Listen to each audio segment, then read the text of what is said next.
Let's start with today's themes analysis. आज का सबसे पहला टॉपिक है PM allies plot to change mix of border population.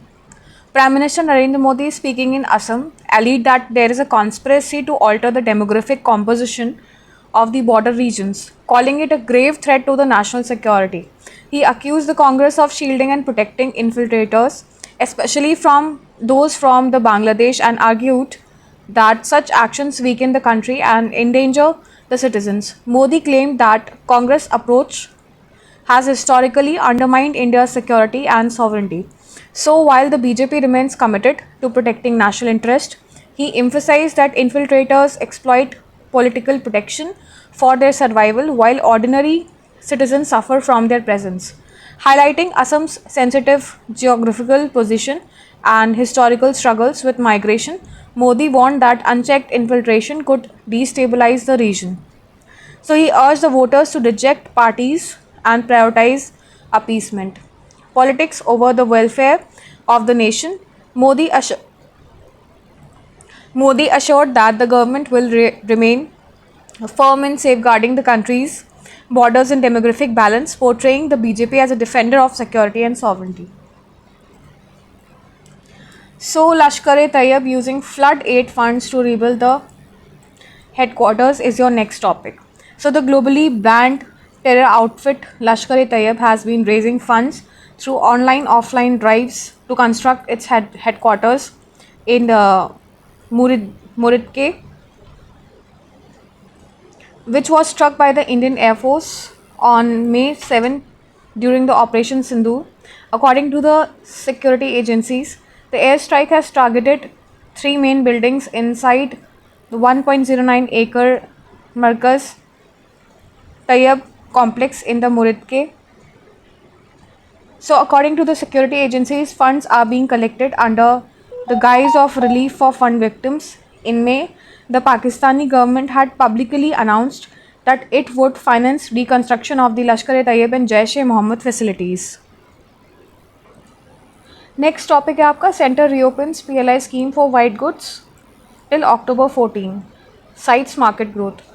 What is the basic context of this topic? Union government has reopened application window for the production linked incentive scheme for the white goods.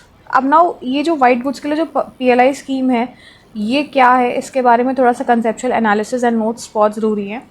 Background के बारे में अगर हम बात करें तो PLI scheme for white goods that was launched in April 2021. Approved outlay क्या था इसका? ₹6,238 करोड़ ओवर 5 years. ऑब्जेक्टिव क्या था? Boost domestic manufacturing, reduce import dependency and promote the exports.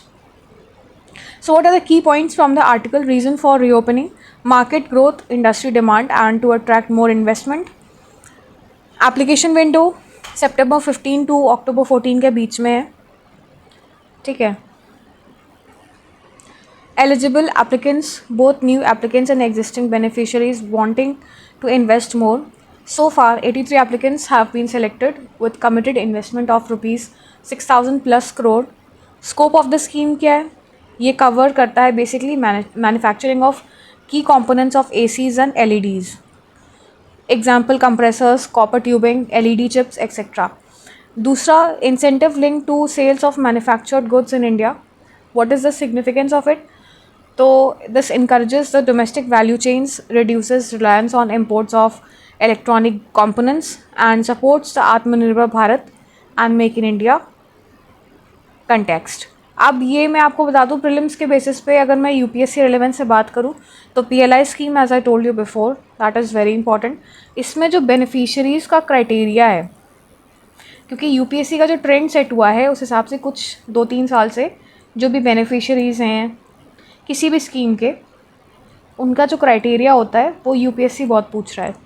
Mains के एनालिसिस की बात मैं अगर करूँ तो government schemes for industrial growth, employment, manufacturing and self reliance, ये इंपॉर्टेंट हो सकता है. बट अभी जो फ़िलहाल यूपीएससी का फोकस है वो वुमेन एंड चाइल्डहुड डेवलपमेंट पे ज़्यादा है. उसके अलावा जैसा कि मैं कहते आई हूँ space sciences and science and technology जो एस्पेक्ट है that is very important and also the defence aspect.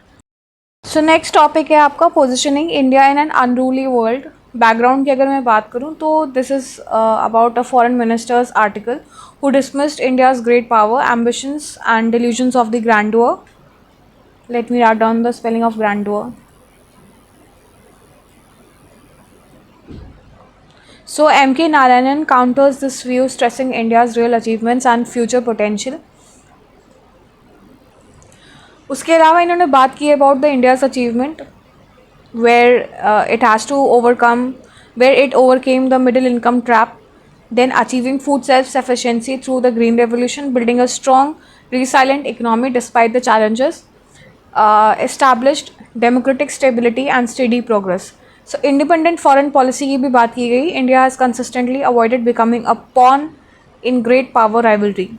So pursued non-alignment since the Cold War, enabling policy flexibility. Recent examples की अगर मैं बात करूँ, importing Russian oil despite the US opposition, Western misunderstanding की भी बात है. The West often views India through the geopolitical lens, underestimating its independent path. Attempts to pressure India, example the Cold War, the trade issues have failed. So what is India's strong foundation? Economic growth, technological capability, and democratic governance. Strategic choices based on the national interest, not external dictation. Here comes the conclusion and way forward. India's rise is not illusionary but grounded in strong foundations. In a turbulent multipolar world, India is emerging as a pivotal global actor with increasing influence. Improving macros. India seems set for a period of low inflation and relatively high growth. So article highlights India's favorable macroeconomic outlook marked by low inflation and relatively high growth. Retail inflation rose slightly from 2 to 2.1% in August 2025, ending a 9 months decline, but remains within the RBI's comfort band. RBI का comfort band क्या है? 2 to 6%. ये comfort band है. So, posing no major risk. Food inflation has eased significantly with sharp contractions in vegetable and pulses prices, aided by free grain distribution under the National Food Security Act. This is important. National Food Security Act. So other essentials like housing, clothing, fuel and light also show stable or declining inflation. Compared to last year's low growth, high inflation scenario, India now enjoys higher growth with low inflation, creating a growth inflation gap of about 5.5 percentage points. Looking forward, risk from reduced Russian oil supplies and global uncertainties are limited. GST rate cuts from September 22 are expected to ease inflation further, while the RBI may delay interest rates that cuts in September. A December cut appears the most likely outcome. Next topic है an inclusive vision of conservation can protect more habits. So a recent rise in Sundarban's saltwater crocodile population highlights the success of inclusive conservation. Basically they are talking about the saltwater crocodile of the Sundarbans. उनकी population में काफ़ी ज़्यादा बढ़ोतरी हुई है. So moving beyond the charismatic species, targeted interventions and legal framework ensure ecological balance. Yet climate change, salinity and habitat loss demand proactive strategies. Conservation must be broader, anticipatory and inclusive to safeguard the diverse species and habitats. Cotton import duty cuts, the farm versus firms debate. The Indian government's decision to remove the 11% import duty on cotton has triggered debate between farmers and textile firms. While the textile sector seeks cheaper imports to stay globally competitive, farmers fear suppressed domestic prices. India's cotton sector, once boosted by hybrid variations and BT technology, faces challenges of high production cost, stagnation productivity and shifting crop patterns. As farmers move to soybean and groundnut, imports were surged by 77% in 2024 to 25 despite the duty, highlighting widening price parity.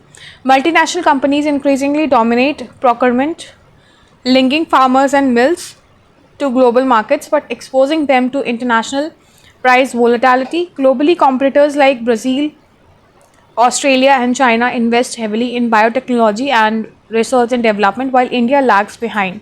So, strengthening the domestic cotton production requires revitalizing firm to firm, farm to firm linkages, improving productivity, reducing cost, and investing in research and innovation. So, balanced policies are needed to protect farmers while ensuring the textile industry remains globally competitive. So basically, this is a serious environmental issue. Plastic pollution impacts ecosystem, sustainable development, and human health. Growing production and waste threatens the ocean's biodiversity and climate stability. Scale of problem क्या है? Plastic consumption जो है वो around 460 million tons तक increase हो चुका है. That has been doubled actually. Waste जो है that has rose to around 353 million with 40% from the packaging. Only 9% is recycled, 19% is incinerated, 50% landfilled, 22% is mismanaged. So in 2024 alone, 500 million tons were produced, generating 400 million tons of waste. So by 2060, plastic waste may triple to 1.2 billion. अब ocean पे इसका क्या impact पड़ रहा है? 11 million tons enter the oceans annually, adding to 200 million tons already present. So, by mid-century, plastics may outweigh fish in oceans. What is the climate link? Plastics account for 3.4% of the global GHG, that is the greenhouse gas emissions. By 2040, plastic life cycle could contribute 19% of the global carbon budget. Global response क्या है? UNEA 5, which has 193 UN members, agreed to negotiate a legally binding treaty to end the plastic pollution. United Nations Environmental Programme targets 80% reduction in plastic waste within 20 years through the innovation, recycling and cooperation. Solutions क्या प्रपोज किए गए हैं? Limit unnecessary और single use plastic, improve recycling, impose landfills और incineration taxes, extend producer responsibility deposit funds, promote greener alternatives and raise public awareness via media. So what is the role of individuals in the individuals and the governments? Governments must enforce strict regulation and encourage sustainable markets. Citizens should adopt eco-friendly alternatives and reduce the plastic use. Next topic है आपका stop paying more for being a woman, avoid paying tax. Don't let pink tax pinch your pocket. So definition of pink tax क्या है? Pink tax is not an official tax but a gender-based price disparity where women pay more for the same or similar products or services than men. Found in personal care, clothing, toys, haircuts, dry cleaning, deodorants, skincare and more. Origin and global evidence की भी बात करें, so the term originated in California, US in 1994. Studies क्या show करती हैं? Women's personal care products cost 13% more, accessories and clothing around 7 to 8% more, dry cleaning women's shirts 90% is more costlier. UK analysis क्या कहता है? That women's goods cost 8.9% more on average. अब इसका impact क्या पड़ता है? So this basically leads to lifetime financial burdens. Disproportionately affects the women, especially those not in the workforce, and reinforces gender inequality in the economic participation. India के context में अगर हम बात करें, सो पिंक टैक्स के बारे में awareness काफ़ी लो है, where 67% of the Indian women are unaware, according to the IFSA research. तो 2018 में government exempted sanitary napkins from 12% GST. So no specific law against pink tax through NCDRC. Advocates fair pricing. How to avoid it? Choose gender or neutral or unisex products. Compare prices per unit, not packaging. Support brands or startups promoting fair pricing. Use unisex saloon or bargain smartly. So basically ये कहीं ना कहीं आपका pink tax और ये जो gender inequality in India है उसके बारे में बताता है, और किस तरीके से women को इससे डील करना चाहिए. So this was the last topic of the day. Here I end my analysis. Thank you and have a nice day. I request you to like, subscribe and share my channel.